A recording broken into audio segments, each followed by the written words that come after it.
Hi there guys, Dan Holton from GuitarLessonCentral.com, and I've been getting a lot of questions in and I figured I'd make some videos just to kind of answer these so it doesn't just benefit, you know, whoever's asking the question, but hopefully everyone else, because I get these kind of questions quite a lot, so I'm going to kind of go through them for you. So today we're going to look at a question that came in from a guy called Paul R. Brown from New Australia, and he says, how can I play bar chords easier because I got shorter fingers, I think he means, than the average guitarist. So how can I play bar chords easier because I've got shorter fingers than the average guitarist? Okay, so yes, this happens a lot, doesn't it? And bar chords are just one of those subjects that can really, you know, it can really demotivate students. You know, you get to a certain stage, everything's going well, and then suddenly you've got to do these big old shapes, and it's just, you know, I've seen it firsthand where people really just after weeks and weeks of trying, they're still not quite getting it. So what I'm going to do is I'm going to give you two options, okay? Because firstly, one reason why some people don't get bar chords is quite simply because they kind of give up too quickly. And I promise you, you should get them. I mean, depending on exactly how small your fingers are, most people can eventually get them, but they've really got to plow through. So the first thing I'm going to try with you is just simply to kind of fret the bar chord in a slightly different way to start with. So for example, this is, if we're talking about a typical kind of bar chord shape, this is the kind of E-shaped bar chord, you know, the classic major chord. Hopefully you know what I'm talking about. And one quick way you can think of, because a lot of people get you to do kind of put the bar on first, right? Can you get all 6 strings and then add the rest of it after that? Now, I know how difficult that even in itself is, to be honest, so you might find it easier to actually just put the shape on first, okay? So, for example, if you go back down to the open position and play an E major chord, okay, and then that's how I would normally play the E major chord, okay, and then re-fret that so that you get your first finger free. So now I've actually got my 3rd finger and 4th finger on the 2nd fret on the A and D string, and then my 2nd finger, I've got that there on the G string 1st fret, which gives me my 1st finger free.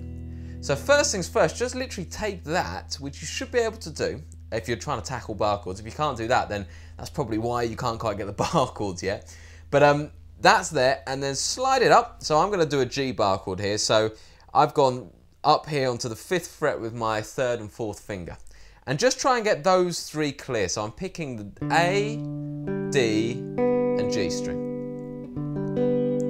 Get those 3 nice and clear. You might want to put your thumb nice and at the back to make sure you're getting a good stretch.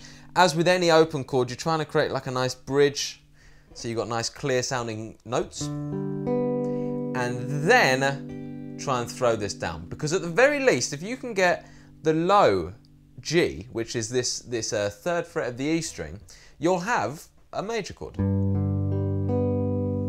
Okay? So, I mean, it's there already for you, kind of thing, with the root note in place. And then, you know, that will still sound good. I'm not going to touch these high strings for the moment, and listen to this. You know, I'm still going to be able to play through that. It's just a kind of slightly lower sounding chord. Now, as you get more and more used to that shape, you might find that you start getting a bit more pressure put on these top ones, and they start ringing out.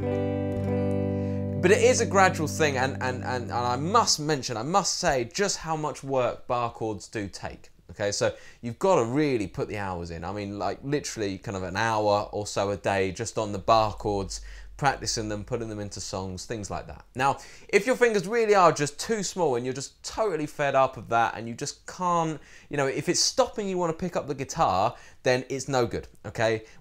There's other ways around it, because I want you to remember that at the end of the day, when we talk about bar chords, what we're often referring to is major and minor chords, really. So there's a major bar chord, there's a minor, there's a major, there's a minor, okay? But we can do major and minor chords in all kinds of ways and all kinds of positions up and down the neck, okay? So if you think about it in a theory kind of terms, which don't let me scare you, it's only very basic, a major chord, if we just take our major bar chord that you're struggling with, the major chord is just the 1st, the 3rd, and the 5th of the major scale, okay? So here's a major scale, okay? And you take the 1st, 1, 2, 3, and the fifth, 1, 2, 3, 4, 5, which gives us a G, a B, and a D. So as long as you've got the G, the B, and the D for a G major in the chord somewhere, that's going to be a perfectly good major chord. You don't have to play the bar chord. So, for example, practical usage, instead of playing that big bar chord there, just take these three. Okay? And I've got my third finger on the 5th fret of the D string, my second finger on the 4th fret of the G, and my first finger on the 3rd fret of the B string. 1, 2, 3. And that's got the first note, the 3rd note, and the 5th note from the scale, and is therefore perfectly good and valid G major. Okay? Now, with that comes its own little challenges, like you've got to kind of block off the low string, so I use my thumb to block that off. If your hands are too small for that, just be a bit more cautious with your right hand. So, you know, I'm going to block off the high E string. You can try and flatten that first finger to get the high E string, but it's not necessary because you've already got all the notes you need in the chord. And you'd move that up and down. So there's a G, A, B, and for my like, you know, it's not as full. Remember, in a bar chord, you're going to have a repetition of note. You're going to have the first. So the G, you're going to have that 3 times in the chord. You're going to have the B once, and you're going to have the D twice. So it's just notes repeating, but they're not necessary. It will just make it sound maybe slightly fuller. But if you're just looking to play the chord, that's absolutely perfect. And to be honest, for a lot of people, when they get to more advanced stages, they'll choose to do that anyway, over the bar chord, because it's a bit more, you know, it's more comfortable, and you're kind of refining the sound a little bit. So there are ways. And what I'm actually going to do is, with this video, I'm going to include a little kind of PDF sheet, just going through a few other ways you can play a major chord rather than having to play the bar chord, okay? And then you can go on and have a look, because you can do the same for minor chords, 7th chords, anything you want. You don't have to play bar chords if you really can't manage it. But, you know, if you stick with it, I'm sure you'll get somewhere. But, you know, each to their own, and if it keeps you playing guitar, then that's the main thing. You've got to keep that motivation up.